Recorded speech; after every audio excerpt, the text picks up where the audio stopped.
Hello, welcome to Halloween Homesteader. My name is Taylor, and this is where Laura Ingalls meets Morticia Adams.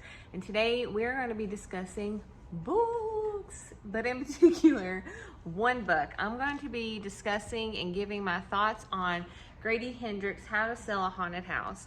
I just finished this book last night, and let me tell you, it's in the top 10 and one of my favorite books I've ever read now. So grab your cup of coffee, your tea, your beverage of choice, and let's talk about it. So this book is Grady Hendrix, How to Sell a Haunted House. I picked this book up at the library because I saw a couple people post it on Instagram, and the cover and the title intrigued me. And I actually read one of his books last summer. It was called The Southern Book Club's Guide to Slaying Vampires, and I really enjoyed that one as well. So I picked this one up, and whenever I started it, it wasn't what I thought it was going to be, but in the best way possible. So I'm just going to read the inside cover flap real quick, just so you can kind of get an overview of what the book is about and some of my thoughts on it. When Louise finds out that her parents have died, she dreads going home. She doesn't want to leave her daughter with her ex and fly to Charleston. She doesn't want to deal with her family home, stuffed to the rafters with the remains of her father's academic career and her mother's lifelong obsession with puppets and dolls. No.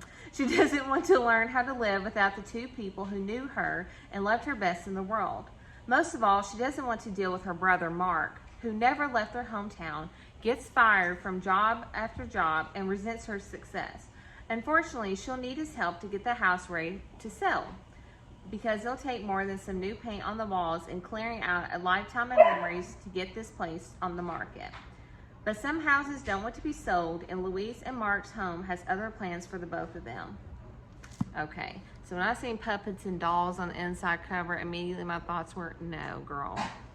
I just don't do the possessed evil doll thing, but we're going to give it a whirl because I did not know this until I picked it up, that this is set in Charleston, which is one of my favorite places to visit. So the story walks us through Louise's point of view for most of the story. She is recently divorced, and she has a little girl named Poppy. She's 4 years old, 4 or 5, and she finds out that she has recently lost her parents from a phone call that her brother gives her, and he was not gentle in his approach of breaking the news to her. So she has to fly halfway across the country to go and deal with the mess that is left behind of her family's home. And her brother have a lot of resentment towards each other. There's tension there, and you find out later as the story unravels as to why that they don't have a very good bond together.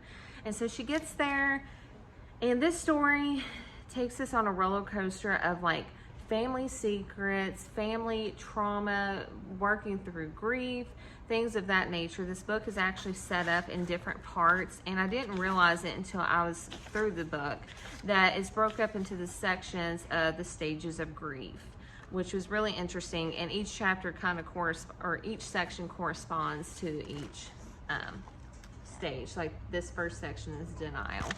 And so this book really scared me, to be honest. It has to do a lot with like haunted puppets and possessed dolls and things like that. And if that's your thing, then this book is for you.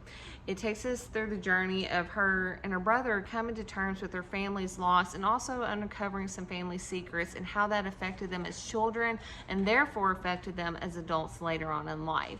So this book has a lot to do with unraveling, childhood trauma and things of that nature, and understanding grief and walking through grief while also trying to walk through things of that nature as well. This book does have like a spooky undertone. I'm easily scared, so naturally I was freaked out. But I would think that for most people it's probably mildly spooky, but for me it was a lot more than that.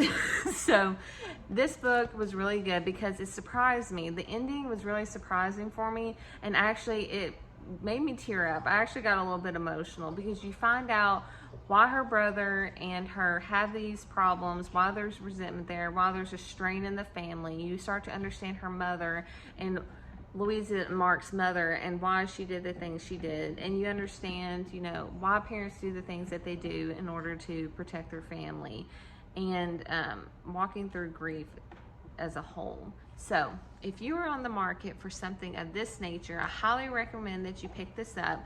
This book was spooky It was scary in parts, but it also tugged at my heartstrings, and it brought tears to my eyes at the very end once everything was, you know, brought into full circle. So this is Grady Hendrix, How to Sell a Haunted House.